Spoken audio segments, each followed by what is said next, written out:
What's up everyone, Mark here. Welcome to the Prepared Pantry, and today we are doing another comfort food classic, stuffed shells. We are going to make our own sauce. I promise it's easy. The whole recipe is easy. Nothing could be easier than a stuffed shell recipe where you don't even have to boil the pasta. But before we get into the recipe, I want to take a second to thank you all again so much for continuing to watch these videos and continuing to support the channel and everything that I'm doing here. Please take a moment to give the video a thumbs up or a thumbs down and tell me what you think down in the comments. Please subscribe if you haven't already. Click the red button down below or the watermark in the corner. When you do, make sure you tap the bell icon so you get a notification every time I have a new video out. Alright, stuffed shells, let's do it.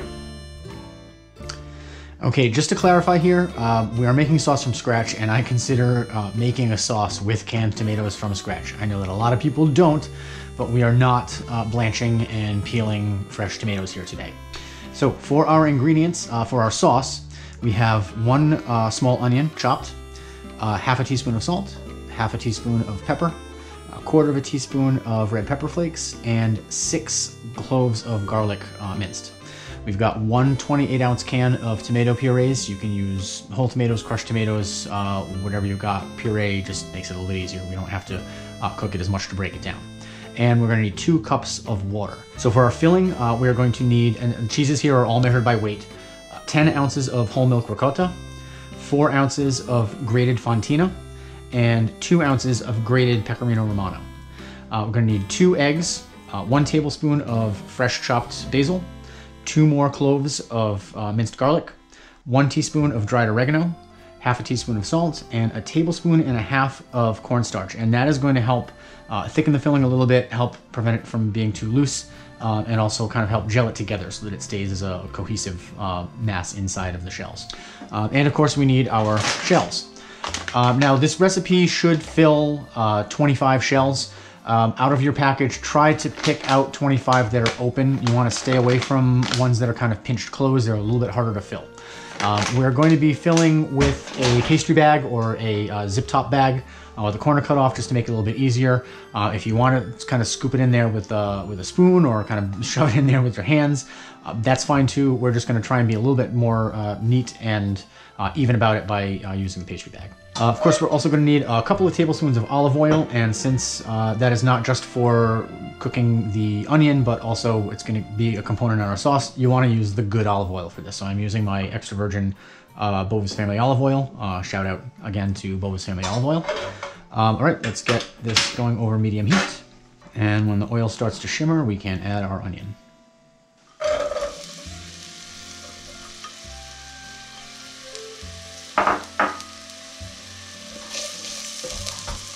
Add the salt and the pepper.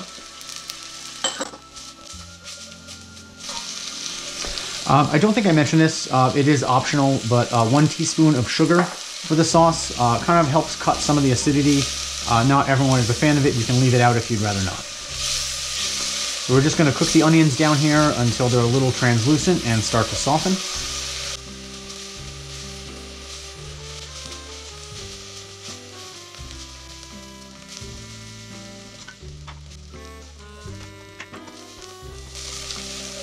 Okay, this is looking good. We're going to add our garlic and red pepper flakes. And we'll just cook this for 30 seconds or so until it becomes fragrant.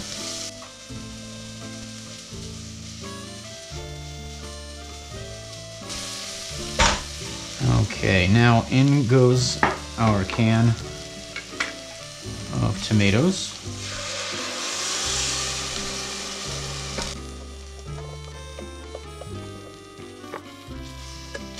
And our water.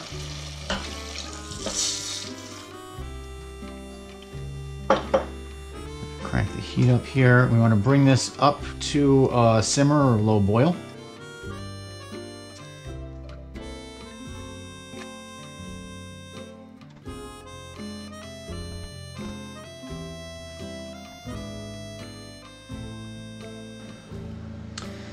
Alright, you can see we're at a bubbling simmer. I'm going to turn this down to low. And we're going to continue to cook this for about 5 more minutes. It's going to be a thin sauce because remember, we're not cooking or pre-boiling our shells. So there needs to be enough liquid in here to fully cook the shells in the baking process. And I mean, just look at the color of that sauce. Isn't that beautiful?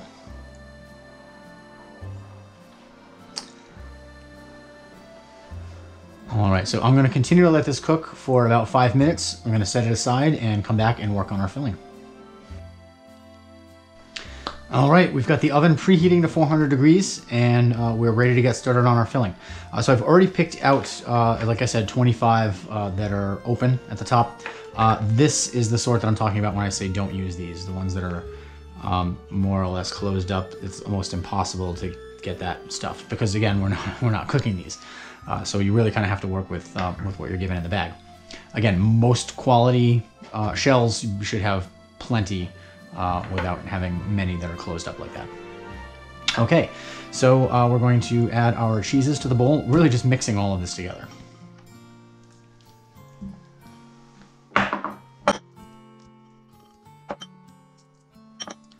Try and get this mixed as well as we can before we add the rest of the ingredients. You want to make sure that your shredded Fontina is not clumped up and that it's nicely mixed among the other cheeses.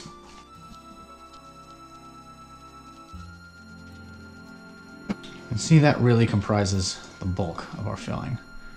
I'm going to sprinkle the cornstarch in, salt, the oregano, fresh basil, and our garlic.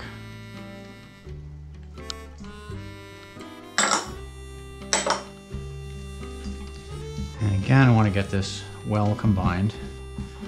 So there aren't any chunks of basil or clumps of starch. And lastly, the eggs.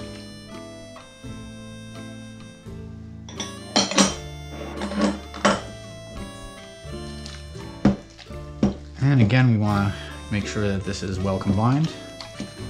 And then we will load it up in our pastry bag, or in our case, the zip top bag.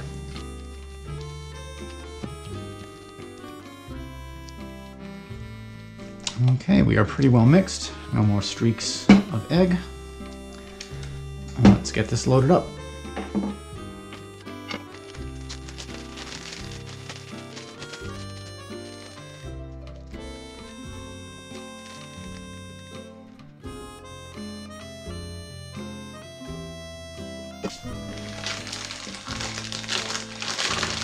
I'm going to try and drop into one corner of the bag. Obviously, if you're using a real pastry bag, this is a bit easier. So kind of gather this together. Work out as much of the air as I can. It just kind of complicates things to have the air in there. And we can use this more or less like a pastry bag. So, I'm probably going to skip around a bit, put a little bit in each one, and then go back and fill them up a little bit more if there's extra.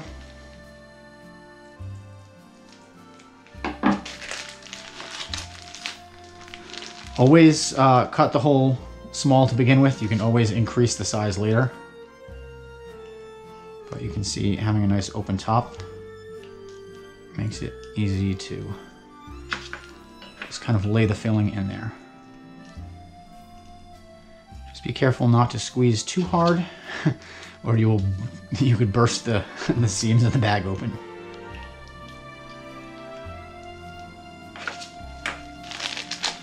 And because they all are kind of different sizes, you know, you're going to fit a different amount in each one, which is kind of why we're doing it this way.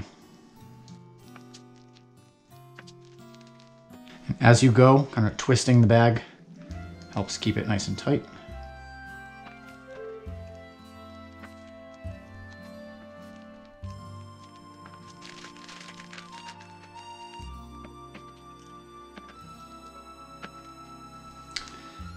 Okay, and you can can see we have plenty left. So now that they're all full of a base layer, we can go ahead and top them all off a little bit. And again, these are not cooked. So when they expand, when they cook, there's gonna be a lot more space in there than what we're filling right now. So we want this to be overfilled.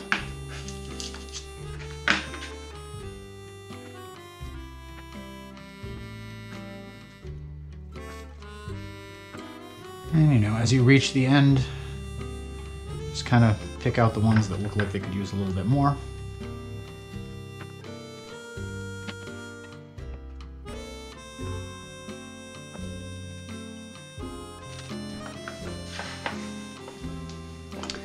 Now we're going to take our 9x13 baking dish and we're going to ladle in a cup or so of sauce.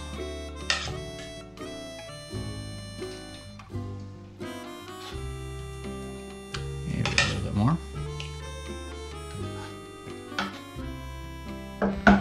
You may not use all of the sauce, but we'll see. So we're going to go ahead and nestle these in here, opening sides up.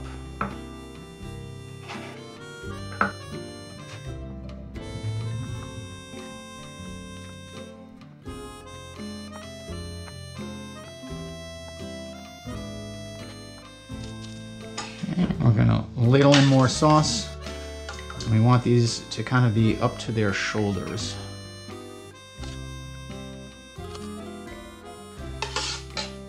At least up to the shoulders, because remember, the more of these that are exposed to the liquid of the sauce, the better they will cook in the oven.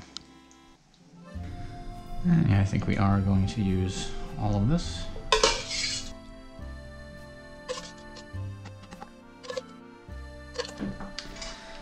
Okay, that looks good. We're gonna cover this and put it in the oven for 45 minutes at 400 degrees. We're gonna take it out. We're gonna be looking for it to be bubbling away and for the pasta to be mostly cooked through. We can check it then. At that point, we're going to add 8 more ounces of grated Fontina. And then we're going to bake it uncovered for about 15 more minutes just to get the cheese melty and to get some color on the top. Once it's out of the oven, we're going to need to let it cool for a good 20-25 minutes, top it with a little bit more fresh basil, and we'll be ready to eat. Okay, as you can see and hear probably, we are very hot out of the oven. We are going to take our additional 8 ounces of Fontina and sprinkle this all over the top.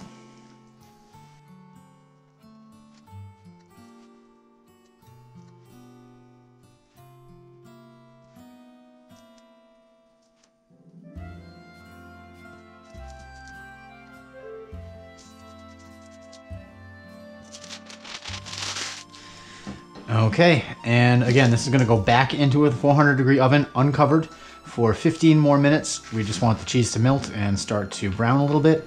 Get some nice color on the top there, and then we will pull it out. Okay, so it should be pretty evident that this is too hot to eat right now.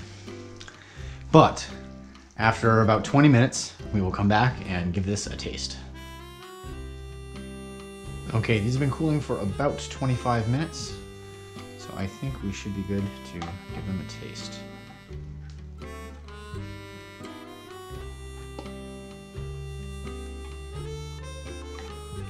A couple here.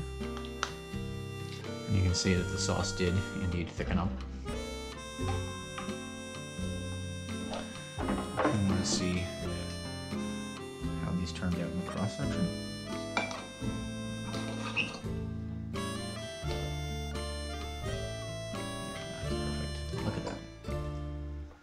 Look at that. I know these are still incredibly hot. I almost forgot. Basil.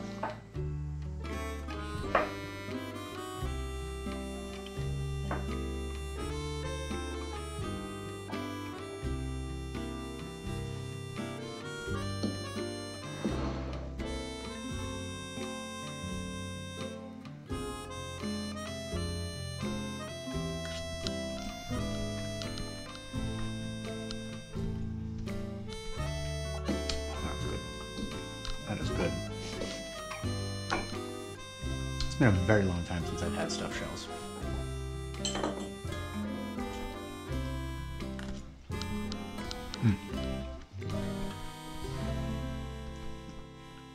That pasta is perfectly tender. And the sauce is delicious.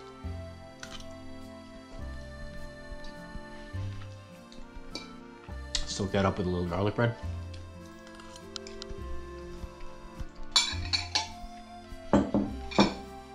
Not much else to say. Time for dinner. All right, guys, that's it for another one. If you enjoyed the video or the recipe, please give it a thumbs up. If you didn't, give it a thumbs down. Either way, tell me what you think down in the comments. Don't forget to subscribe, and we will see you in the next one.